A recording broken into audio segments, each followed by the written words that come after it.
Hello friends, today's sTalkৰ অন্যটা ভিডিঅ'লৈ আপোনালোক সকলোকে পুনৰবাৰ স্বাগতম জনাইছো। আজি আমি কথা পাতিম সচৰাচৰ পোৱাবিধ উদ্ভিদৰ বিষয়ে, যিবিধ উদ্ভিদৰ বিভিন্ন ধৰণৰ গুণ আছে। তাৰ পাতৰ গুণ আছে, গুটিৰ গুণ আছে, আৰু সেই উদ্ভিদবিধ হৈছে টেঙামৰা।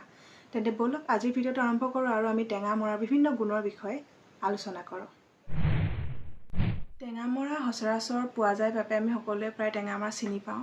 ইয়াৰ ব্যৱহাৰো আমি জানো। বিভিন্ন ধৰণৰ আঞ্জা প্ৰস্তুত কৰোঁতে টেঙামৰা ব্যৱহাৰ কৰা হয়। ইয়াৰ উপৰিও জেম জেলি বনাওঁতেও টেঙামৰা ব্যৱহাৰ কৰা হয়, কাৰণ টেঙামৰাৰ জেম বা জেলি বনালে বহুত বেছি ভাল হয়।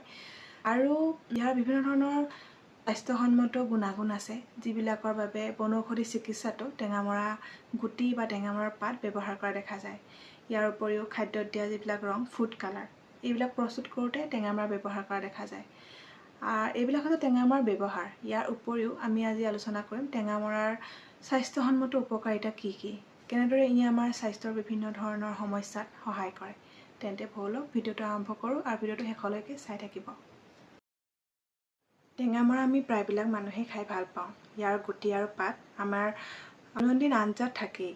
কিন্তু আমি জানোনে টেঙামৰাৰ গুণাগুণৰ বিষয়ে, ই কেনেদৰে আমাৰ শৰীৰত গুৰুত্বপূৰ্ণ ভূমিকা পালন কৰে?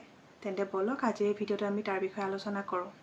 টেঙামৰাত থকা এণ্টিঅক্সিডেণ্ট, ভিটামিন, খনিজ লৱণ আৰু বিভিন্ন ধৰণৰ অত্যাৱশ্যকীয় উপাদানে আমাৰ শৰীৰৰ বিভিন্ন ধৰণৰ সমস্যাত যথেষ্ট পৰিমাণে সহায় কৰে।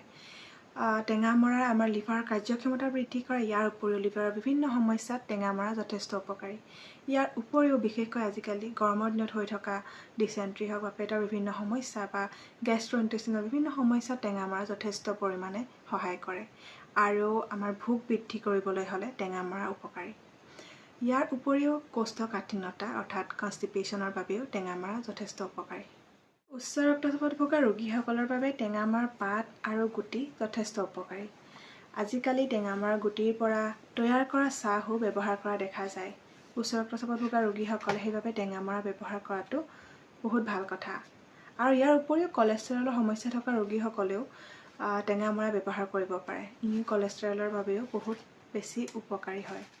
টেঙামৰাত ভিটামিন চিৰ লগতে বিভিন্ন ধৰণৰ ভিটামিন থকাৰ বাবে ই আমাৰ শৰীৰৰ ৰোগ প্ৰতিৰোধ ক্ষমতা বৃদ্ধি কৰে। টেঙামৰাত ভিটামিন চি থকাৰ বাবে ঘাঁ বা কটা ঘাঁবিলাক শুকুৱাত যথেষ্ট পৰিমাণে সহায় কৰে।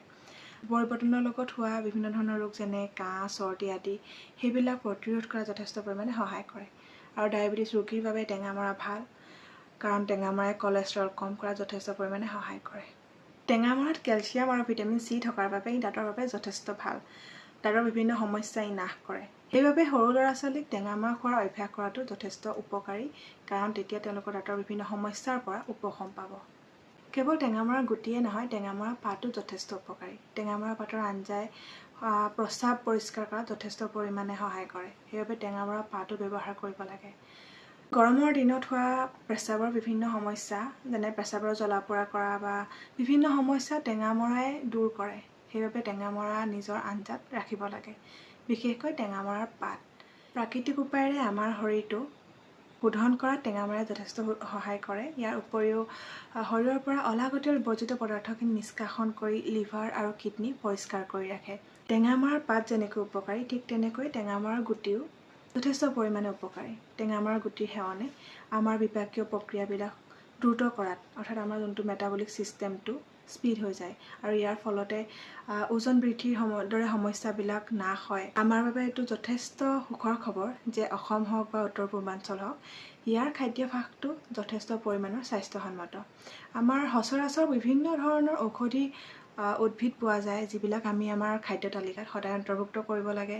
সদায় নহ'লেও আমি সপ্তাহত প্ৰায়ে চেষ্টা কৰিব লাগে এইবিলাক অন্তৰ্ভুক্ত কৰিবলৈ, কাৰণ এই উদ্ভিদবিলাকৰ বিভিন্ন ধৰণৰ গুণ আছে, আৰু এই ধৰণৰ বনৌষধি উদ্ভিদবিলাকৰ বিভিন্ন ধৰণৰ ৰোগ প্ৰতিৰোধ ক্ষমতা আছে, যিবিলাকৰ বিষয়ে আমি সকলোৱে সচেতন হোৱাটো অতি প্ৰয়োজনীয়। আৰু সেইবাবে আজিৰ এই ভিডিঅ'টো আমি টেঙামৰাৰ ওপৰত প্ৰস্তুত কৰি উলিয়ালোঁ, আৰু এনেকৈয়ে আমি বিভিন্ন ধৰণৰ ভিডিঅ' আপোনালোকৰ ওচৰলৈ লৈ আহিম।